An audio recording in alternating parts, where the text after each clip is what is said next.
The notification appeared at 11:47 p.m. on a Tuesday. Board restructuring proposal, confidential review. I'd been pulling late nights for 3 weeks straight, finalizing the acquisition documents for our expansion into the European markets. My coffee had gone cold hours ago, but muscle memory kept me clicking through emails. I'd love to know which corner of the globe you're watching from. And if this story speaks to you, make sure to subscribe. Tomorrow's video is one you absolutely can't miss. This one made me pause. It wasn't addressed to me directly. It was a forward from Marcus Chen, our Chief Financial Officer, sent to the Executive Committee. The subject line was innocuous enough, but the attachment name caught my eye, Davis_transition_timeline.pdf. My name.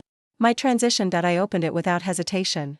27 years at Meridian Holdings had taught me that information was currency, and I'd always been good at collecting what others forgot to protect. The document was clinical, precise, devastating. Cassandra Davis early retirement package. Proposed implementation. Dated for next month. Signed off by 3 board members I'd helped hire.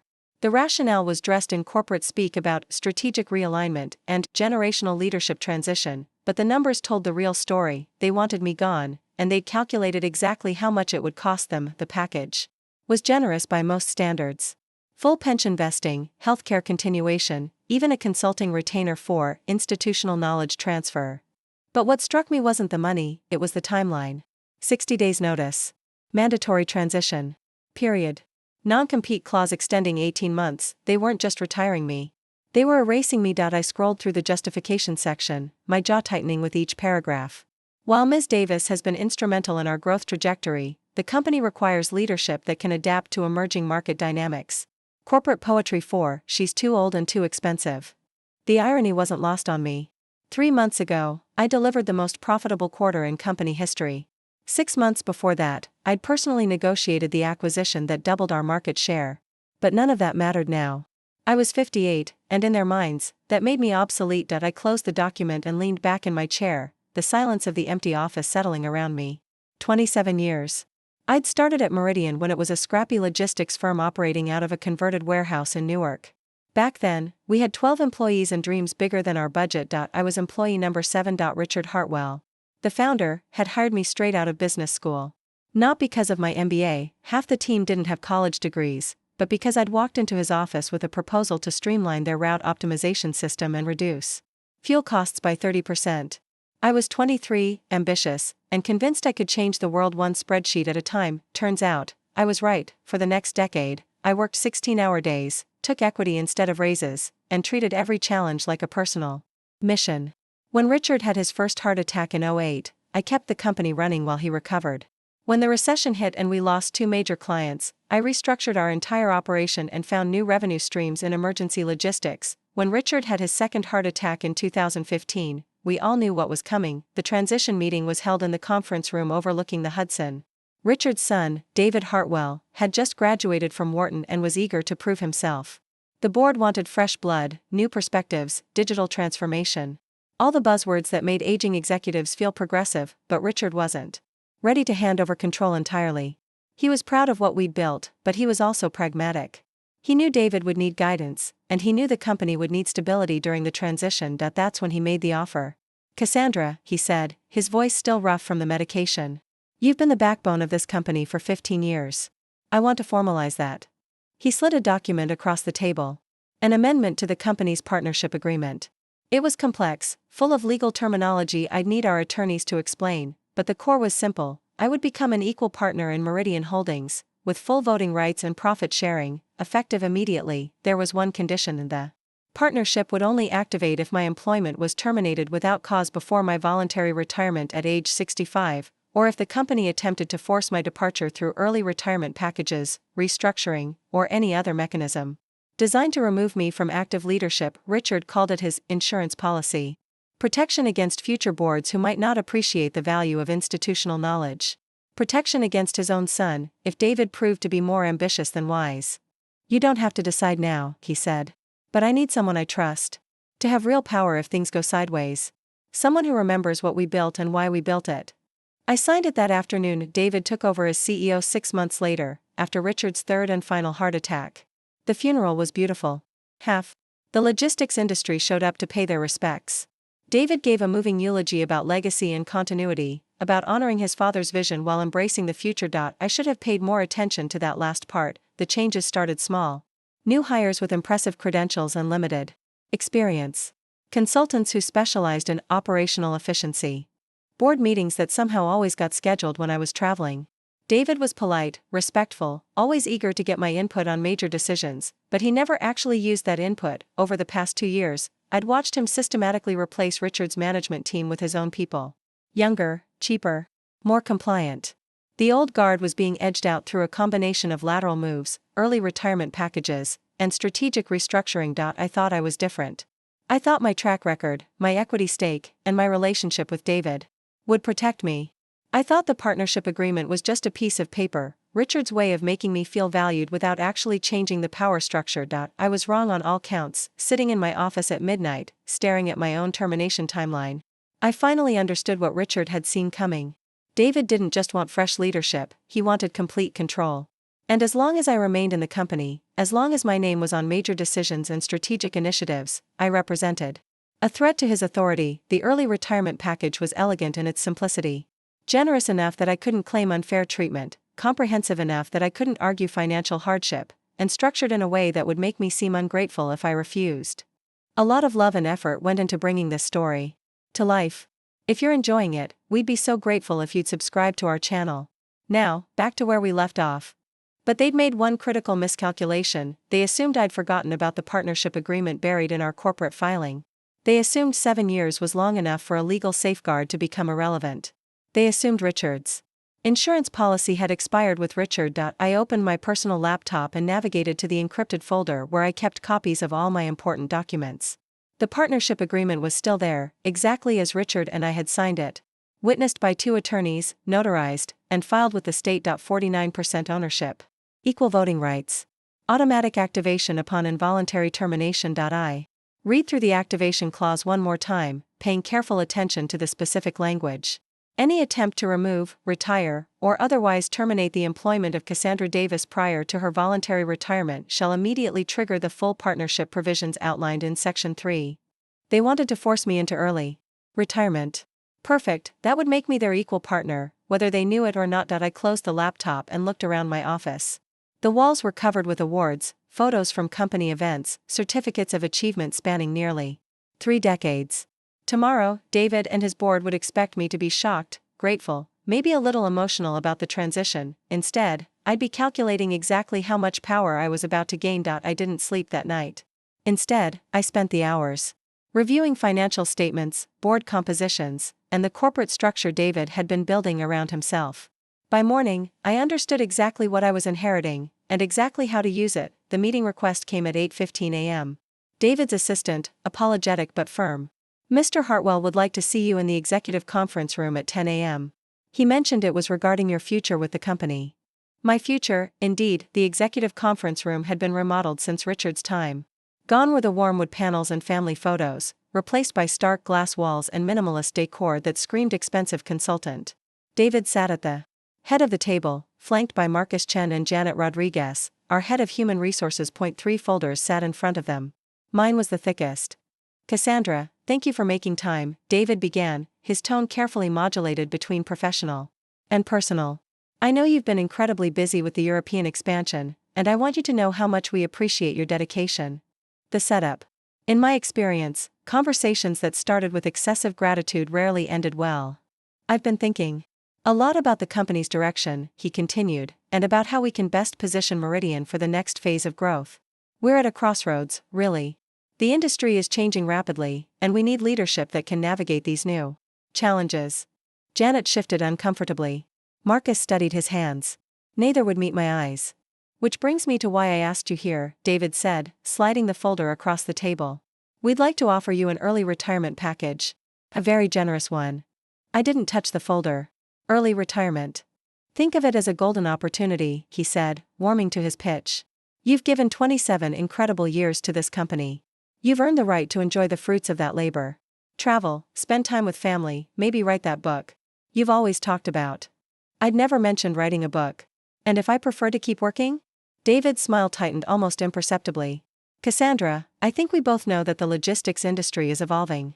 Technology, automation, artificial intelligence, these are the tools that will define our future.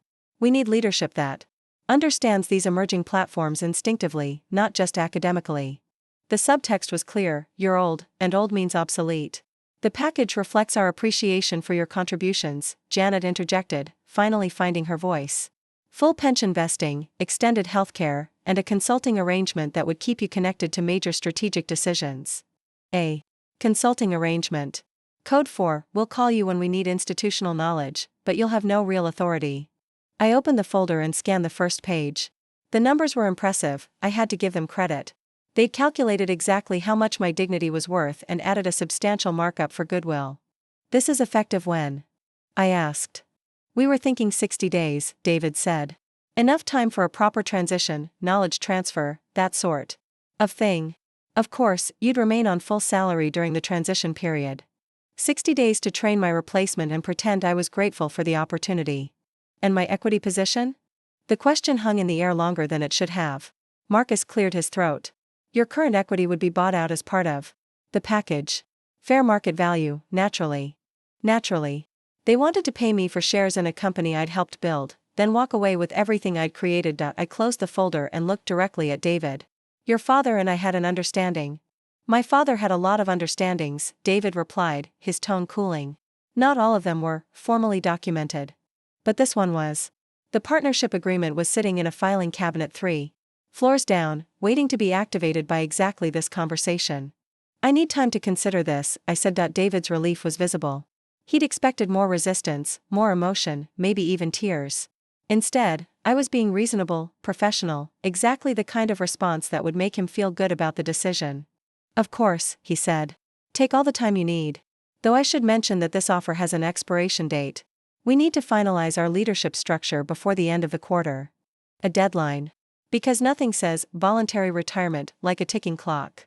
2 weeks, I said. I'll have an answer in 2 weeks. Perfect. I stood to leave, then paused at the door. David, can I ask what prompted this? The timing, I mean. He exchanged glances with Marcus and Janet. It's nothing personal, Cassandra. It's just business. The board feels that Meridian needs a more contemporary leadership approach. The board. His board. The people he'd systematically installed over the past 2 years, each one owing their position to his influence. I understand, I said. Business is business. I spent the rest of the day acting normal. Attending meetings, reviewing reports, making small talk with colleagues who had no idea their longest-serving executive had just been politely shown the door. Some of them would be relieved, my standards were high, and I wasn't known for patience with mediocrity. Others would be genuinely shocked, but none of them would be as shocked as David when he learned what he'd just triggered that evening. I drove to the offices of Kellerman and Associates, the law firm that had handled Meridian's legal work since the early days. Frank Kellerman had been Richard's attorney and friend for over 30 years. More importantly, he'd been one of the witnesses when Richard and I signed the partnership agreement. Frank was in his 70s now, silver-haired and sharp as ever. His office hadn't changed in decades, the same leather-bound law books, the same mahogany desk, the same photo of his grandchildren that he updated annually. Cassandra, he said, rising to greet me. This is unexpected. How are things at Meridian? Interesting, I said, taking the chair across from his desk. Frank, I need you to refresh my memory about something. The partnership agreement, Richard. And I signed in 2015. Do you remember the activation clause? His eyebrows rose. Very well. Has something happened? I pulled out a copy of David's early retirement offer. They want me gone, Frank. 60 days, effective immediately, no negotiation. Frank put on his reading glasses and reviewed the document carefully. When he finished, he was smiling. Well, he said, this is certainly interesting. They're terminating your employment without cause, using a forced retirement mechanism that you haven't requested or agreed to. According to the agreement you signed with Richard, this should trigger immediate activation of your partnership rights. That's what I thought. But I want to be certain. The language was complex. Frank pulled out a thick file from his cabinet. Apparently, he'd been expecting this conversation for years. Let me read you the exact wording, he said, flipping to a marked page. In the event that Cassandra Davis is terminated, retired, or otherwise separated from Meridian Holdings prior to her voluntary retirement at age 65, whether through restructuring, early retirement packages, or any other mechanism designed to remove her from active employment, the partnership provisions outlined in Section 3 shall immediately take effect, granting Ms. Davis equal ownership and voting rights in perpetuity. Equal ownership. After 27 years of being an employee, I was about to become an equal partner. There's more, Frank continued. The agreement specifies that activation is automatic and irrevocable. Once triggered, your partnership status cannot be dissolved except by mutual consent or sale of the company. And David doesn't know about this? Frank chuckled. I doubt it. The agreement was filed with the corporate records, but unless someone was specifically looking for it, it would be easy to overlook.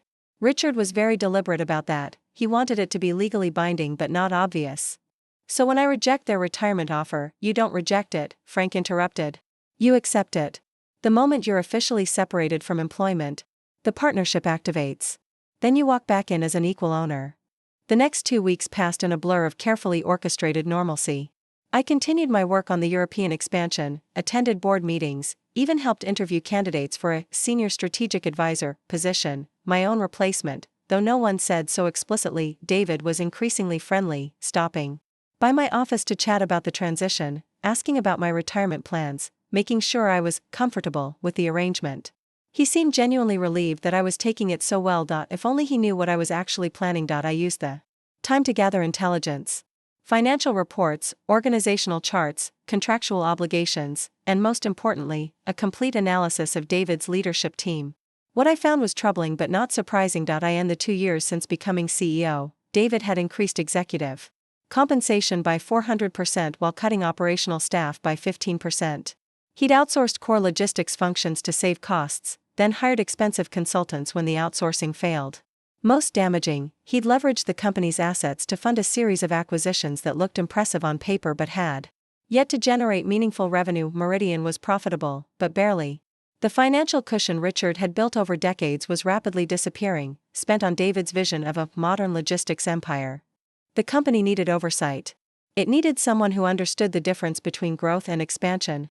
Someone who remembered that logistics was ultimately about moving things efficiently, not about impressing investors with flashy presentations. It needed a partner who couldn't be fired. On Friday afternoon, exactly 2 weeks after our conference room meeting, I walked into David's office with the signed retirement papers. Cassandra, he said, standing to greet me. I have to say, I wasn't sure how you'd handle this transition. But you've been incredibly gracious. Gracious? If only he knew.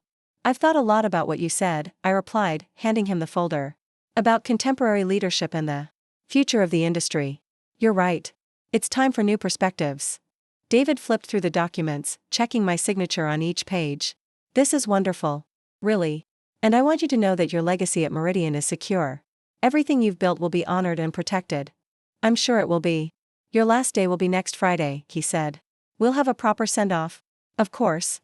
The whole company should have a chance to celebrate your contributions. A retirement party. How thoughtful. There is one thing, I said casually. I'd like to review the corporate partnership documents before I leave. Just to make sure my equity transfer is handled properly. David waved dismissively. Marcus can handle all of that. You don't need to worry about the paperwork. I'd prefer to review it personally. 27 years is a long time. I want to make sure nothing gets overlooked. Of course. Janet can pull together whatever you need. Perfect. That would make the discovery seem natural, inevitable. Just a retiring executive being thorough about her final paperwork. That evening, I met Frank at his office to sign the formal acceptance of early retirement. The irony wasn't lost on either of us. I was voluntarily triggering a clause designed to protect me from involuntary termination. When do you plan to inform them? Frank asked. Monday morning, I said.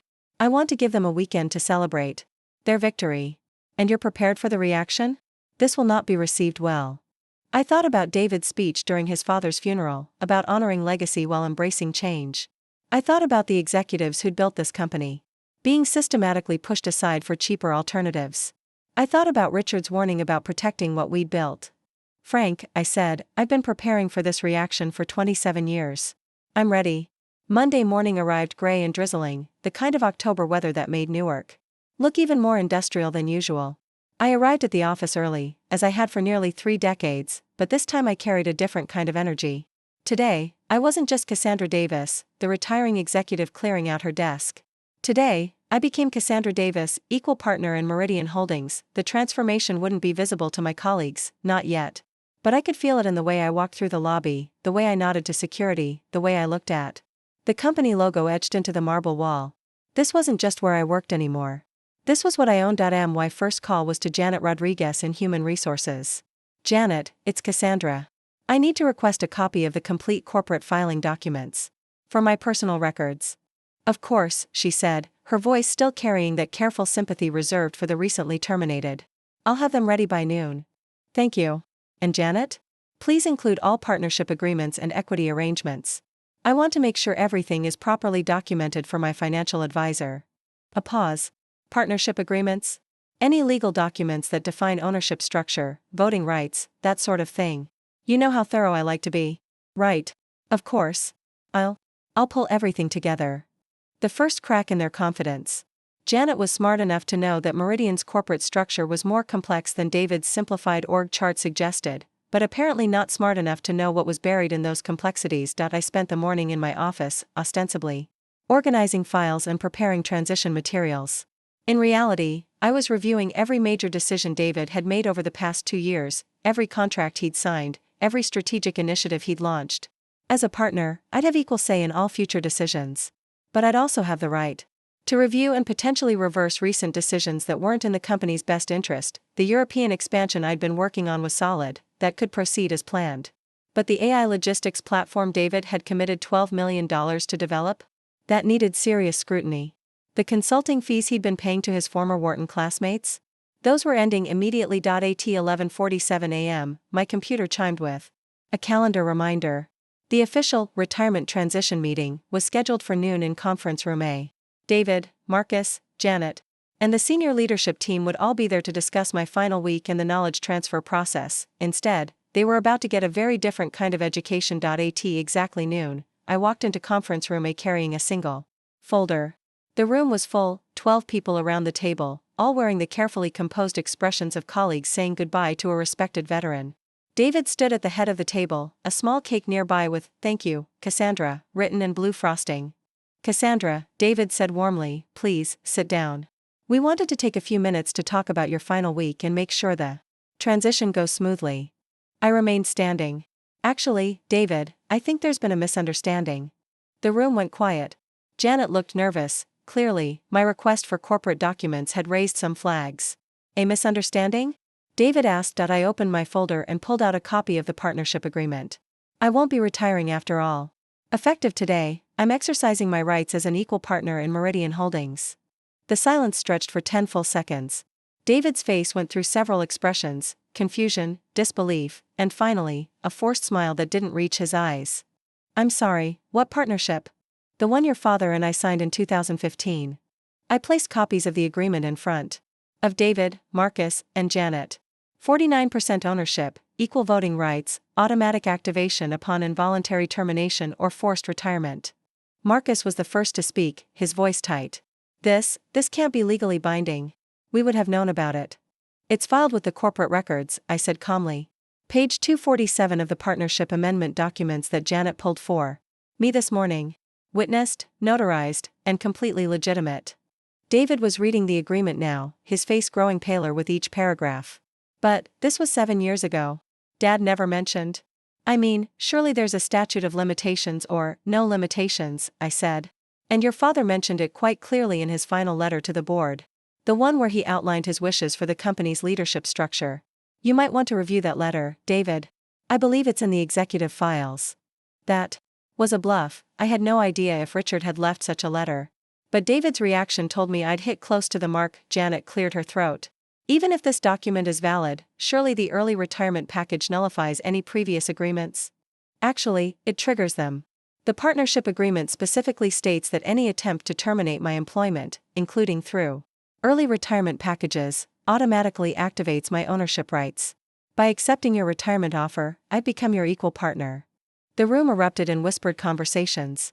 David raised his hand for silence, his CEO composure returning. "Cassandra, even if this is technically valid, you can't seriously expect to walk in here and claim half ownership of a company worth $200 million. The board will never accept this." "The board doesn't have a choice," I replied. "And neither do you. This isn't a negotiation, David. It's a legal fact." I'm now a 49% owner of Meridian Holdings, with equal voting rights on all major decisions. Marcus leaned forward. What exactly are you proposing?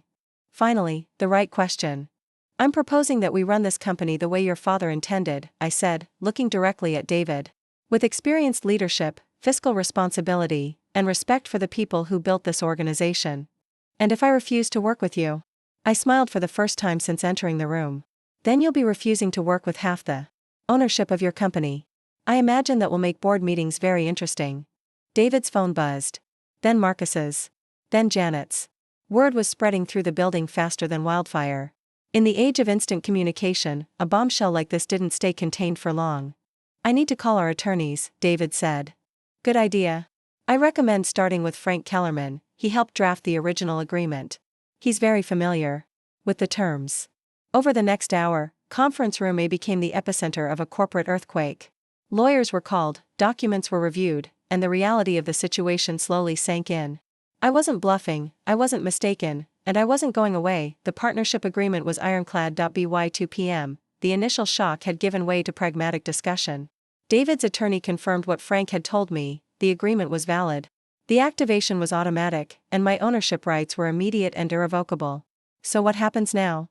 David asked, his earlier hostility replaced by resigned professionalism. Now we run the company, I said. Together.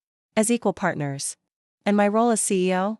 Remains unchanged, as long as you're acting in the best interests of Meridian.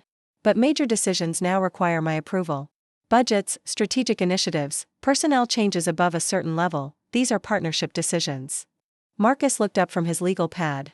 What about the decisions that have already been made? The consulting contracts, the AI platform investment, the acquisition strategy. Everything gets reviewed, I said. If it's working and profitable, it continues. If it's not, we make changes. And if David and I disagree on something? Then, we discuss it until we reach consensus. That's how partnerships work. David leaned back in his chair, processing the new reality. You realize this changes everything. The board structure, the reporting hierarchy, even the company culture. I'm counting on it. That afternoon, I moved back into my office, not as a retiring executive, but as a returning partner. The retirement cake sat untouched in Conference Room A, a symbol of plans that would never come to fruition. The news spread through the industry within 48 hours. Meridian Holdings stunned by executive's ownership claim. Logistics veteran becomes equal partner through hidden agreement. The retirement that wasn't. Most of the coverage was positive. Richard Hartwell had been respected throughout the logistics community, and the idea that he'd planned for exactly this scenario impressed a lot of people. It showed foresight, loyalty, and a deep understanding of corporate dynamics. More importantly, it showed that he'd never stopped protecting what he'd built. The first major partnership decision came 2 weeks later. David wanted to proceed with a $15 million acquisition of a struggling freight broker in Texas. The deal looked good on paper: expanded market presence, additional revenue streams, economies of scale, but the numbers didn't add up. David, I said during our Thursday morning partnership meeting, have you looked at their operational costs? They're spending 40% more than industry standard on basic logistics. That's not efficiency, that's mismanagement. But the market share is significant, and we can improve their operations after acquisition. Or we can let them fail and pick up their best clients at a fraction of the cost. He didn't like it, but he couldn't argue with the logic. The acquisition was shelved, saving Meridian $15 million and avoiding what would have been a costly integration nightmare. The second major decision was more personal. David had planned to lay off 8% of our operational staff, replacing them with automated systems and outsourced contractors. The layoffs were scheduled for December, a corporate Christmas gift that would have devastated dozens of families. These people have been with us for years, I argued. They know our clients, they understand our systems, and they're the reason we have a reputation for reliability. But automation is the future, Cassandra. We can't compete if we're carrying excess labor costs. We can compete by being better, not cheaper. Our clients pay premium rates because they trust us. Fire half our workforce, and watch that trust evaporate. The layoffs were cancelled. Instead, we invested in training programs that taught our existing staff to work alongside new technology, improving efficiency without sacrificing the human element that made Meridian special. By Christmas, the partnership was working better than either of us had expected. David brought energy, vision, and connections to emerging markets. I brought experience, institutional knowledge, and a conservative approach to risk management. Together, we were stronger than either of us had been individually, the company responded. Positively. Morale improved once employees realized their jobs were secure. Client satisfaction increased as we focused on service quality over cost cutting. Even the financial metrics looked better, controlled growth instead of reckless expansion. 6 months after my retirement, Meridian Holdings posted its most profitable quarter in company history. Revenue was up 23%, operational costs were down 8%, and client retention hit an all-time high of 97%. David and I were in his office reviewing the quarterly reports when he looked up from his spreadsheet. "Cassandra," he said, "I owe you an apology." "For what?" "For underestimating you. For thinking experience was the same as obsolescence. For believing that newer was automatically better." "And I owe you one too," I replied. "For assuming you were just another entitled heir who didn't understand the business. You're smarter than I gave you credit for." "Dad knew, didn't he?" "He knew this would happen." I nodded. "He knew you'd eventually want to surround yourself with your own people. He also knew the company would need someone who remembered why it succeeded in the first place. The partnership agreement wasn't about punishing you, it was about protecting what he built. By forcing us to work together. By making sure we had no choice but to make it work." That evening, I stood in my office looking out at the Newark skyline, the same view I'd had for 15 years. The city lights reflected off the Hudson River, creating patterns that shifted with each passing cloud. My desk phone rang. The caller ID showed Frank Kellerman's office. "Cassandra," Frank said when I picked up, "I wanted to congratulate you on the quarterly results. Richard would be proud." "I think he would be," I agreed. "Though I'm not sure he expected it to take this long." Frank chuckled. Knowing Richard, he probably expected it to take longer. He was always patient with his investments. "Speaking of investments, Frank, I have a question. The partnership agreement, did Richard set up similar arrangements with anyone else?" A pause. "What makes you ask?" "Just curious. He was thorough about protecting his legacy. It seems like he might have planned for other contingencies." "Cassandra," Frank said carefully, "there are some things a man takes to his grave. But if you're asking whether Richard learned from his mistakes with the first generation of leadership, well, let's just say wisdom tends to be comprehensive." After hanging up, I pulled out my laptop and opened Meridian's organizational chart. 27 years with the company had taught me to read between the lines, to spot patterns that others missed. 3 key executives had been hired in the final years of Richard's leadership. All were highly qualified, all had accepted below-market salaries in exchange for equity packages, and all had signed complex employment contracts that seemed standard at the time. I made a mental note to review those contracts more carefully. Richard Hartwell had been many things: entrepreneur, leader, visionary. But above all, he'd been a chess player who thought 7 moves ahead. If he'd planned for my forced retirement, what else had he planned for? As I packed up my office for the day, I realized that my partnership with David might be just the beginning. Richard's true legacy wasn't the company he'd built, it was the system of checks and balances he'd embedded within it, designed to protect Meridian Holdings from its own success. They'd tried to force me into early retirement, thinking they could erase 27 years of institutional knowledge with a generous severance package. Instead, they'd activated a clause that made me an equal owner of everything I'd helped create, but more than that, they'd learned that experience isn't obsolete, it's insurance. And sometimes, the best insurance policy is one that nobody knows exists until it's needed most. The lights of Newark twinkled below as I walked to the elevator, briefcase in hand, partnership secure. Tomorrow would bring new challenges, new decisions, new opportunities to prove that wisdom and innovation weren't mutually exclusive. Richard had given me the tools to protect his legacy. Now it was up to David and me to honor it. The retirement party cake still sat in conference room A's refrigerator, a reminder of plans that never came to fruition. Maybe I'd bring it out next year, on the anniversary of the day I became not just an employee, but an owner. After all, some victories are worth celebrating twice. Looking for more? We've got 2 amazing stories ready for you right on screen. If this one touched you, these are absolutely worth your time. Click to watch them now. And hey, subscribe and hit that bell to never miss our latest uploads.